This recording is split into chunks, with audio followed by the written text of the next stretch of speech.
I loved Jackie's story, the story that Jackie told. And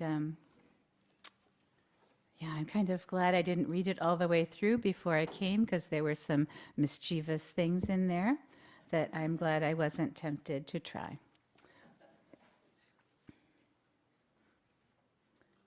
Laura Danut Lipsky is a go-to theorist about the effects of trauma and how to keep it at bay. She worked as a rapid response emergency organizer, helping teams of people be effective during emergencies and helping those same relief workers process what they witnessed. You can imagine, if they witness trauma over and over again, how it becomes a part of their heart. She brought her study of trauma to those who worked in both prisons and wildlife preserves. She presented at political organizing offices, she could be very busy right now, and universities, at Facebook, and the Pentagon. Even as a professional whose life focus is the effects of trauma and how to balance one's life in the face of trauma, she had missed how it had taken over her personal life. Mid-career, Lipsky became an ineffective person as a rapid response emergency organizer at the pinnacle, what should have been the pinnacle of her career. She seemed to be losing her ability to empathize with others, to care about the results of her work, to find joy in her life away from her job, with her family, with everything. Family and colleagues, and even her clients, were encouraging her to just take a break. Finally, she went on a long overdue vacation to an island far from her work life. And one day the family went on a hike that overlooked the ocean and ended at the edge of a cliff. And she remembered how the water sparkled in the sunlight, and the cliff and the beach were far below them, and the angle of the sun, well, it was all really quite breathtaking. But without realizing that she was sharing what she was thinking, the filter was gone. Out loud, she started musing, could someone survive a fall from this spot? Where was the nearest hospital? Where would they land the helicopter anyway? And she stopped mid-thought, and she realized that most people would simply admire this breathtaking view. But she focused on the possibilities of crisis. She was continually anticipating potential tragedy. She was living in a state of overwhelm that had become so intense that it had the characteristics of trauma. Trauma can happen when an event causes some extreme emotional pain in our lives. It can happen when we witness the pain of others, whether a human or an animal or the living earth, because our psyche mirrors the pain that we witness. It can also accumulate in increments, in seemingly subtle ways. Lipsky hadn't noticed how it had slowly staked a claim in her life. In a workshop at the Washington State Women's Corrections Center, she shared with the staff how she had inadvertently exposed her children to a wide array of traumatic injustices in society, an array that they would not be able to process emotionally at their age. She saved hard plastic and metal bottles she received at conferences she attended because she wanted to avoid using disposable water bottles. Such a good idea. Every morning, she included a reusable water bottle with her child's lunch.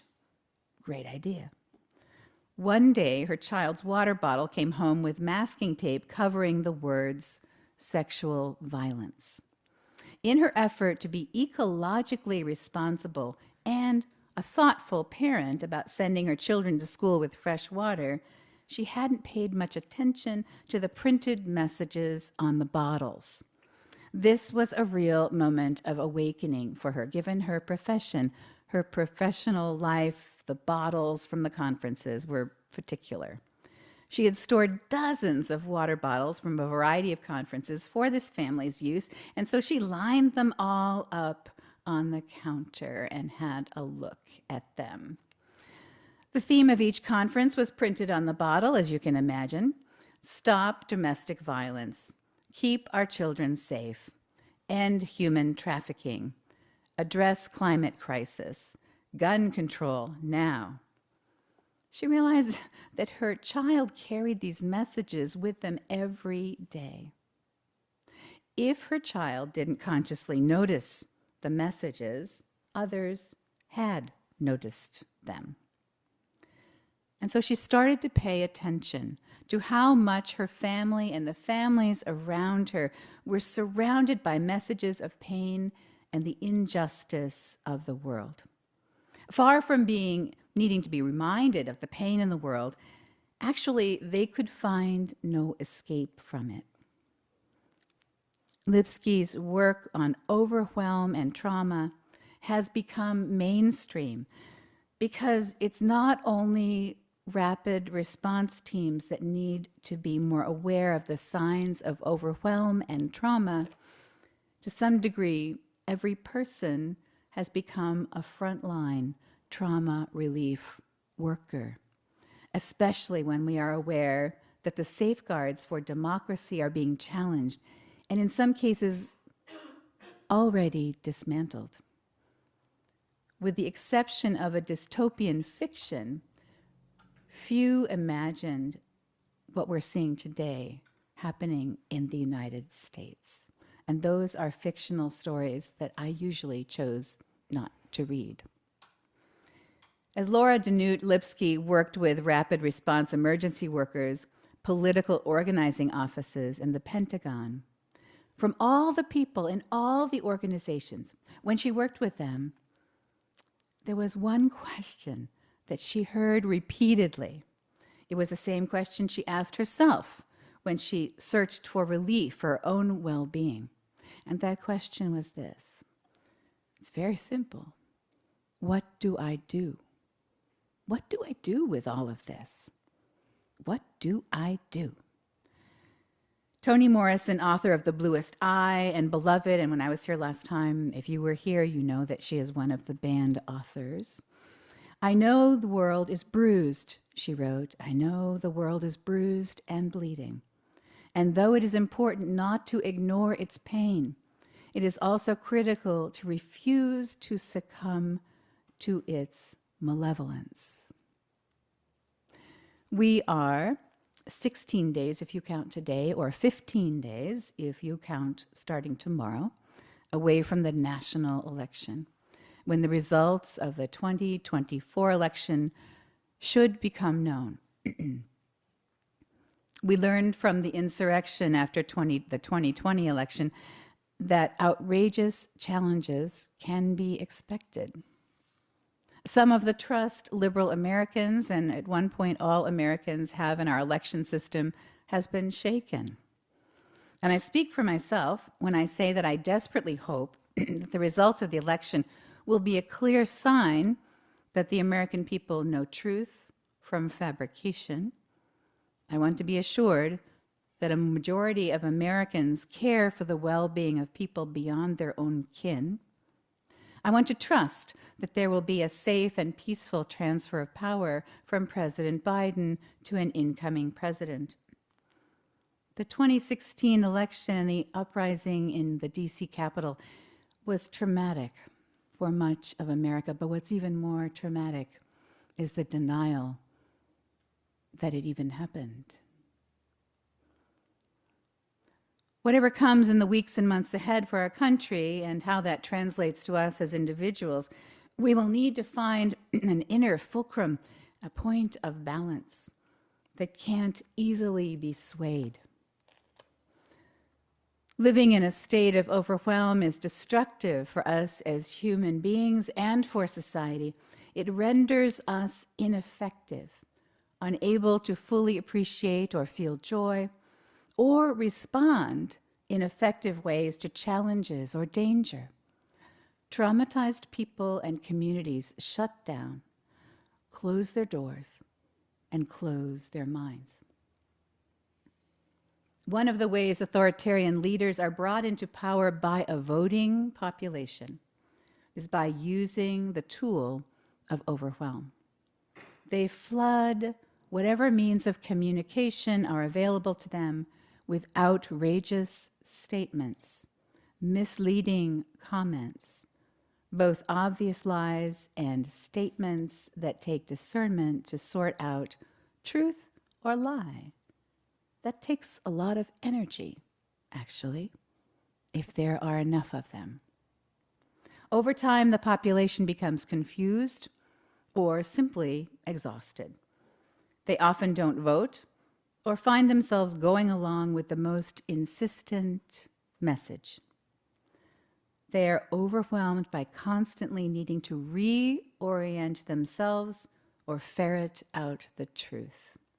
One author pointed to this dynamic as one of the many reasons why the Nazis were able to rise to power in Germany. That one dynamic is worthy of our concern. In our current news cycle, every day brings news stories of statements more outrageous than the previous day. And even when we know the statements are not true, even when the candidate who says them says, "This is not true, I made this up." And even when there is evidence to refute it. I wonder, how many people are listening to the facts and not just running from fear? What do we do? Stay vigilant to our own emotional and spiritual fatigue. Laura Dernoot-Lipsky offers many solutions to keep overwhelm at arm's distance, accepting that self-care is important, but I'll tell you that isn't enough. Immersing ourselves in nature, living with gratefulness, limiting news media, spending time with those you trust and love, all the things that we heard in the message for all ages, building strong friendships, speaking with your friends, all good tools, but not enough. Lipsky also says an answer to what do I do is just do something. Do something. Maybe you watched the Democratic Convention. Did anyone here happen to watch that? Yeah, I watched it too with a group of friends, and we had pom-poms for when we heard one candidate speak, and we had kazoos for if we happened to hear lies, and we couldn't use the kazoos because we couldn't have heard the debate. So the group of friends tried to gather together and take courage from each other with a little humor. No matter where people were on this political spectrum, they almost certainly saw at least clips of Michelle Obama's speech. And at one of the high points in her speech, she challenged the audience to do something. You might remember that moment. The people in the room roared with approval. And my group of friends, well, we cheered with the crowd, and they said, "Right, yeah, just go do something." In this moment of time when so much is in the balance politically, I feel a frenetic energy to act, to make a difference. And yes to all of this, the self-care, the nature, the limiting, how plugged in we are with media, the strengthening of relationships, yes. Do whatever works to avoid feeling powerless. The sobering truth is that the strength of our democracy will continue to be challenged after the 2024 election. We're going to live this dynamic for a while. So I suggest two things that we can give ourselves. The first is to practice imagining solutions that are not immediately evident. The Quakers referred to making way where there is no way. Psychologists refer to this skill as resiliency. It's not only the ability to recover from difficulties and to be emotionally strong. Resiliency requires the ability to be emotionally nimble when dealing with something new or unexpected, or a failure and a disappointment. Those who are resilient can imagine making way where there is no way, by changing either something about themselves or finding what they have the ability to change in the world around them. It's not unusual for a board of trustees to have a retreat to begin their year together. Your board probably does the same. One board I had the pleasure of working with included a rafting trip as a part of their yearly retreat. They were a part of figuring out how to run the river's challenges. And yes, there was a river guide in each boat that made sure they didn't choose anything too disastrous. We tried different options and very quickly discovered what we could do together and what we couldn't. We often got stuck in whirlpools and always ran the rapids. Although we rarely ended up being thrown into the river, it happened. It was a fine training for being resilient and resourceful as a group, to finding the alternatives. Arthur Malcolm Gladwell told the story of Vernon Gordon and other civil rights attorneys who defended a young black man in 1961 in Georgia. They experienced bigotry day after day. They were rejected in the restaurants in the town. And when it came time for lunch, they sat in the car outside the courthouse to eat their bologna sandwiches. The judge, the opposing lawyers, and the court officials all ate in the whites-only restaurants in town. And one day, a quiet woman waved to Vernon in the vestibule of the courthouse. She asked him to come to her home for lunch instead of eating in the car. She and her neighbors had cooked a lavish feast. And when the gathering bowed their heads for grace before eating, the host's husband said, "Lord, in Tatnall County, we can't join the NAACP. But thanks to your bountiful blessings, we can feed the NAACP lawyers." Gladwell's story takes the overwhelming national issue of racism in the country and reveals a person-to-person resilient response. There was a way to support the NAACP when there was no way to join the organization in that town. Our responses to personal and global needs are not isolated from each other. The people in Tatnall who invited the attorneys for lunch in their homes certainly acted. There was action that was seeable. And the prayer they offered before breaking bread together tells us something additional. What's missing for me in all the discussion about just do something is naming the importance of taking time and the effort to decide what is enduring in our lives. What are the central values from which we will act? Not just acting. Acting why? For what? Doing is easy. Putting in the effort to identify what is at the core of our spiritual life, that's the hard work. And today, as your guest in this community of faith, I give you a wish and I give you a prayer. The wish is that you love this gathering of people around you here and those who are on Zoom, for how it can help to do that hard work with you of exploring your faith. The prayer is that the results will bring peace and that it will be central with a deep satisfaction to direct all of your actions in the time ahead. Action without that reflection becomes a part of the frenetic energy. So I invite you into a time of reflection, to open your bodies and just breathe for a moment. And I will leave you with that prayer. May we search and find the spark of the divine in humanity. There is always reason to doubt its presence, and yet there is always abundant evidence that it lives. And after all is weighed in the scale, choose to believe in goodness.